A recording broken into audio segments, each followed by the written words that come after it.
사실은 학령 인구로만 따지면 사실 최근 10년 그리고 앞으로도 한 5년에서 10년 정도로 따졌을 때는 가장 적은 학령 인구는 맞습니다. 그런데 이제 N수생 같은 경우는 이제 사실 그거예요. 전년도의 수험생 숫자에 좀 기반이 돼 있어서 평균적으로 적게는 한 4, 5%에서 많게는 한 30% 정도까지 이렇게 올라가는데, 제가 느끼기에는 N수를 마음을 먹지 않았다 하더라도 한 학기를 다니고 반수를 한 학생들이 상당히 많습니다. 그래서 제가 느끼기에 현재 이돌 스파르타 기준으로만 따지면 이미 재수를 시작한 그러니까 재수생들 중에서 이돌 다니는 학생들의 비율은 작년보다 좀 높아진 것 같습니다. 전년도보다 더 많은 학생들이 이돌에서 더 공부를 하고 있고, 물론 이제 이돌을 더 많이 선택한 부분도 있을 것 같긴 한데, 그래도 저는 N수생이 줄었다라는 느낌은 사실은 현재는 잘 들리진 않습니다. 그러니까 쉽게 얘기하면 좀 마이너 제종들 같은 경우 좀 인원이 줄었고, 소위 말해서 뭐 시대인재라던가 뭐 강대 S2 그리고 이제 뭐 이돌이라든가 러셀 같이 조금 메이저한 학원들은 여전히 학생들이 좀 몰리고 있는 것으로 보여지고 있습니다. N수생들의 대부분 목적이 메디컬에 좀 많이 치우쳐져 있습니다. 그러다 보니까 뭐 예를 들어서 현재 현역들이 내신이 좋아서 수시로 메디컬을 바라보고 있는 학생들이 그렇게 유리하지 않은 게, 뭐 예를 들자면 교과 전형 같은 경우는 분명히 현역들의 수험생이 계속 줄어들고 있었음에도 불구하고 메디컬의 입결이 수시에서 굉장히 드라마틱하게 올라갔거든요. 그러니까 그 부분을 좀 생각을 하면 사실상 무조건 현역의 감소만으로는 얘기할 수 없고요. 특히 메디컬 쪽 같은 경우는 이제 굳이 이제 저는 이과라는 표현을 별로 안 좋아하긴 한데, 이과라고 좀 예를 들자면 기존에는 문과, 이과 나눠져서 내신을 했던 것들이 통합이 되면서 내신을 하다 보니까 메디컬을 지원하고자 하는 학생들의 내신이 엄청나게 높아졌습니다. 그러니까 즉 문과 학생들의 내신들을 다 가져와 버리면서 사실상 저는 그러니까 결국에는 현역 감소가 되었다 하더라도 결국엔 그 모집을 노리는 학생들, 열심히 하는 애들은 줄지는 않고 있어요. 경험해 보셔서 알겠지만 한 20년 전, 30년 전까지만 하더라도 반에서 3등이면 공부를 잘하는 애들이었거든요. 근데 지금 반에서 3등은 공부를 잘하지 않습니다. 그러니까 결국엔 1등과 2등, 그러니까 그 반 1등이 그 전교권이냐 아니냐에 또 다르긴 하겠지만 굉장히 위에서의 경쟁은 더 치열해진 상황이기 때문에, 그러니까 수험생이 줄어들면 당연히 내신 컷도 내려가야 되는데 그게 안 내려가는 거는 조금 더 경쟁이 더 치열해지고 있다라고 보시면 될 것 같아요. 그냥 그렇게 생각하시면 돼요. 약간 중하위권 학교의 입결이 드라마틱하게 떨어질 뿐, 그러니까 지방대 같은 경우, 지방 거점 국립대 같은 경우, 교대 같은 경우들은 지금 되게 빠르게 떨어지고 있지만 사실상 서울에 있는 상위권 대학들하고 메디컬은 그렇게 크게 떨어지진 않고 있다라고 생각하시면 될 것 같아요. 그러니까 기본적으로 이게 어디에서 틀리냐에 따라 조금 다를 수 있긴 한데요. 보통을 이제 수학을 다 맞았다라고 하면은 뭐 이제 국어하고 같으면서 한 4개 정도, 5개 정도 틀려야지 인서울 의대가 됐고, 수학을 틀리면 3개 이내인 경우가 있습니다. 근데 약간 특이한 케이스들, 예를 들면 지구화학 같은 경우는 하나가 틀려도 100분위가 100이 나와서 결국에는 다 맞은 애와 똑같은 취급을 당하는 경우들도 있거든요. 그리고 이게 단순하게 틀린 개수로 얘기하기가 어려운 게, 작년에는 8개 틀려야 의대를 갔는데 재작년에는 한 15개 틀려도 의대를 갔습니다. 그러니까 시험의 난이도에 따라서 달라져서 단순하게 틀린 개수로는 조금 어렵고요. 굳이 조금 학부모님들이 좀 쉽게 볼 수 있는 거, 이제 성적표를 보면 100분위가 나오잖아요. 그 100분위의 평균이 99 정도는 돼야 인서울을 할 수 있고, 수도권 의대, 인서울 의대를 할 수 있고, 98이 나와야 이제 의대를 좀 지원할 수 있는 수준이다 라고 생각을 하시면 될 것 같습니다. 모든 과목을 1등급 커트라인 정도 받으면 약대나 수의대 어딘가는 갈 수 있다 정도 생각하시면 될 것 같아요. 그러니까 이게 학부모님들이 하는 게 이과가 제일 낫다라고, 이 학교가 제일 낮아서 써도 되지 않을까요? 이런 생각을 많이 하는데, 예전 같은 경우 서울대 의대가 서울대 수의대가 한 번도 수의대에서 1등을 해본 적이 없습니다. 그러니까 높으니까 안 되겠지라고 생각하는 학생들이 안 써버리면서 꼬리가 떨어지는 경우들이 많아서, 보통은 좀 여유 있게 가려면 모든 과목 1등급 커트라인에 수학 한 문제 또는 과학 한 문제를 맞으면 약대나 수의대와 같은 메디컬을 갈 수 있다 보시면 될 것 같습니다. 사실 2과목 했을 때 가산점이라고 하면은 다른 원과목 했을 때 한 3점 내지 4점 정도 플러스 되는 거거든요. 원점수 기준으로. 그럼 그걸 판단을 하면 본인이 원래 투 과목을 잘해서 45점 이상 받을 수 있는 학생들은 그냥 가져가도 되고요. 그러니까 사실은 투 과목을 해서 이득을 본다라기보다는 원 과목 한 애들이 몰리면서, 그러니까 기존에 내가 원원을 받지만 서울대를 지원할 수 없어서 자전을 쓰거나 아니면 다른 메디컬 쓸 거를, 그러니까 학생들이 반수 목적으로 서울대 공대를 선택하는 경우들도 있는데, 오히려 그런 부분들에 있어서는 지방 약대 수의대를 거는 것보다 차라리 서울대 공대를 나군에서 쓰는 전략을 더 많이 쓸 수도 있을 것 같습니다. 그러다 보면은 자연스럽게 그 서울대 공대의 입결이 올라갈 거고, 그럼 투 과목 그거 상관없이 가산점을 얻어도 전년도보다 더 들어가는 게 어려울 수도 있습니다. 그러니까 결국 원, 투와 상관없이, 선택 과목과 상관없이 작년보다 입결이 올라갈 수밖에 없는 구조긴 합니다. 약간 추론을 하자면 사실 학생 수는 한정이 되어 있기 때문에 제로섬 게임이라고 생각을 하면 서울대 공대가 입결이 오르면 어딘가는 분명히 타격을 받을 겁니다. 그래서 제가 타격을 받는다라고 생각하는 구조는 지방대, 한의대, 약대, 수의대, 그리고 서울대학교 기존에 원과목으로 해서 이과 학생들을 많이 받아들였던 자전이라든가 경영, 그리고 그 다음에 이제 연세대학교, 고려대학교, 소위 말하는 계약학과 같은 첨단학과, 뭐 반도체라든가 이런 쪽들이 서울대 공대랑 겹치면서 예상보다 안 나오던 추합 라인이 나올 수 있습니다. 저는 이제 예를 들면 서울대 경영학과가 원래 추가 합격이 거의 없었거든요.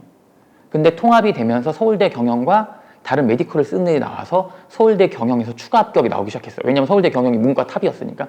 그런데 이렇게 돼서 원론하는 애들이 그냥 아예 다시 공대로 지원하면 서울대 경영의 추합 라인이 예년과 또 달라지기 때문에, 그러면 또 입결이 또 바뀔 수도 있고, 그 대신 지원하는 풀 자체가 작년보다 좀 낮을 수도 있고, 이제 그런 다양한 부분들이 있습니다. 그래서 저는 뭐 지방 한약수가 제일 타격이 클 것이냐, 아니면 서울대 자전 경영이 제일 클 것이냐, 아니면 연고대 첨단학과가 제일 클 것이냐는 모르지만, 아마 예를 들어서 이 서울대 입결이 한 10 정도 올라가면 그 마이너스 10 되는 거를 요 세 부분이 나눠서 가져가지 않을까라는 생각은 하고 있습니다. 일단 과탐 같은 경우는 화원 선택자가 굉장히 빠르게 줄고 있다. 2013학년도 같은 경우는 화원 선택자가 제일 많았거든요. 그리고 지구과학은 약간 마이너 과목으로서 지구과학을 하는 애들은 이과가 아니다라는 평가를 받았는데, 사실은 이제 가장 많이 하는 과목이 지구과학이 됐고, 물리가 그 자리를, 그러니까 학생들이 선택을 많이 안 했죠. 그런데 문제는 화학도 너무 어렵다라고 하다 보니까 또 생물도 너무 어렵다, 생명과학도. 그러니까 물지 조합이 굉장히 많아졌습니다. 그래서 이번에 보시면 알겠지만 그 2023학년도에 수능 만점 받아서 서울대 의대 간 학생 중에 한 명은 물지 선택자입니다. 그만큼 물지 선택이 조금 더 많이 대세도 조금 요즘 이루고 있고요. 그러다 보니까 현역들 그 본 3월 모의고사에서 물리랑 화학의 응시자가 거의 비슷했는데, 지금 현재 재수생들에서는 화원보다 물원이 좀 더 많습니다. 그럼 아마 6평이라던가 9평 결과를 봐야겠는데, 제일 10년 전만 하더라도 가장 많이 봤던 이 화원 과목이 10년 만에는 이제 가장 적게 보게 되는 소수 과목이 될 확률이 높게 되었습니다. 그러다 보니까 화원은 안 그래도 공부 잘하는 학생들이 좀 많거든요. 그 상위권 47점, 50점 맞는 이 고득점 받는 학생들이 자기 실력에 대비하지 못하게 표준 점수라든가 백분위를 손해볼 수 있습니다. 그러다 보니 계속 빠져나가고요. 그러다 보면은 모르겠어요. 수능이 언제까지 될지 모르겠지만 거의 웬만한 화원 선택자가 이과의 10%도 안 되는 시기가 조만간 오지 않을까 생각합니다. 전 지금은 갈아타는 거는 저는 바라지 않습니다. 지금은 갈아타면 안 되고, 아마 내년에는 갈아타는 친구들이 많을 것 같습니다. 탐구를 이따가 말씀드리지만 생명과학이나 화학 대신에 사탐을 선택하는 애들이 많을 것 같아서, 근데 지금은 바꾸는 것보다는 바꿔서 성공하는 애들도 있습니다. 저는 작년에 탐구를 2개 다 바꾼 애도 봤거든요. 재수하면서.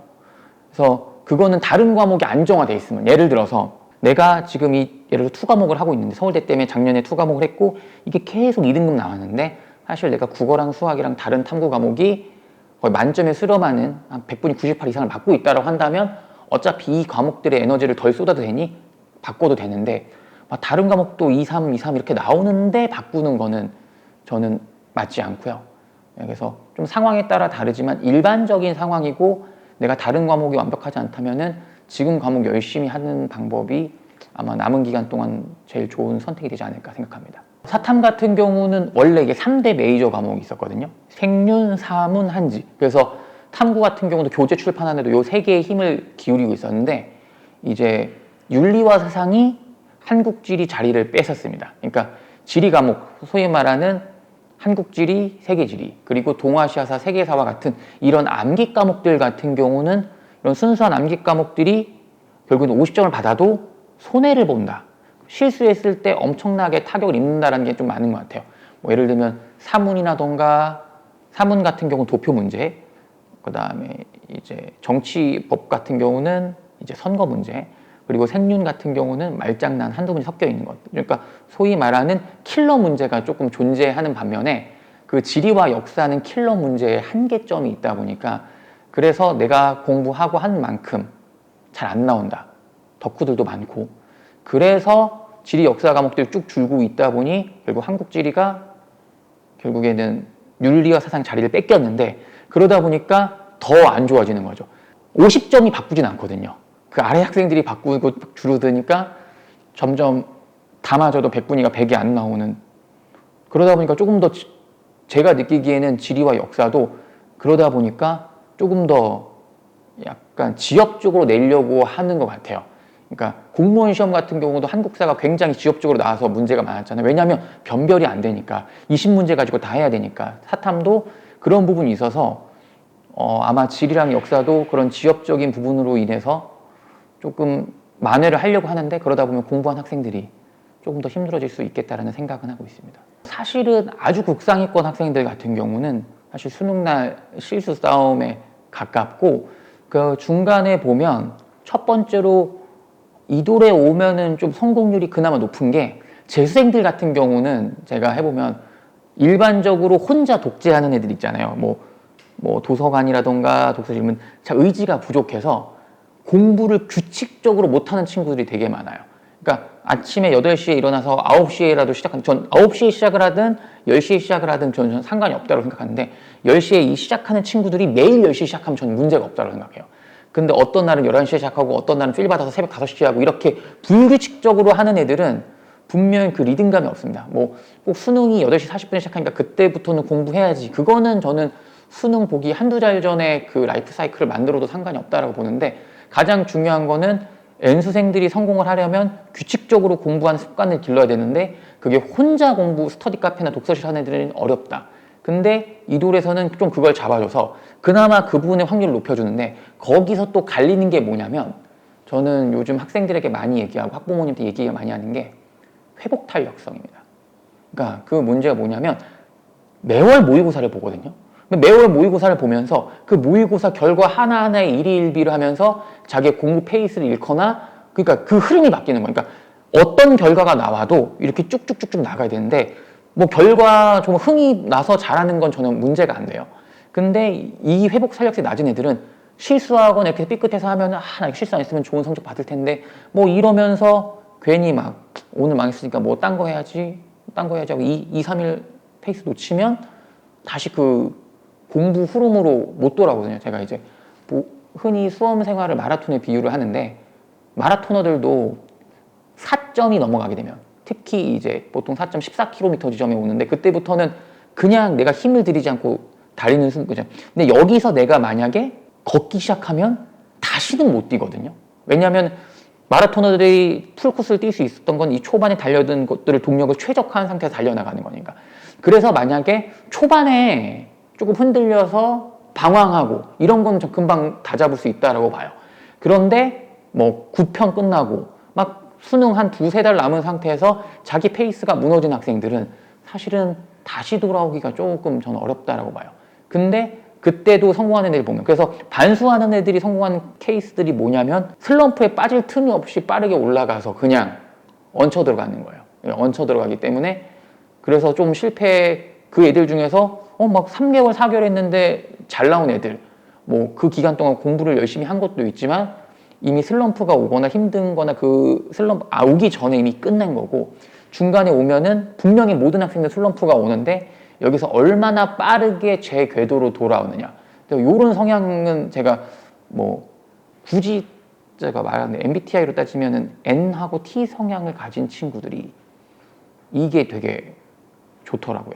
NT 성향을 가진 친구들이 좀 회복 탄력성이 조금 좋은 학생들이 그런 결과물들이 좀 나옵니다. 그래서 저는 다른 거보다도 다 누구나 다 똑같이 열심히 하는데 얼마나 좌절을 빨리 회복해서 재궤도를 찾느냐 제일 중요하다고 보고 있습니다.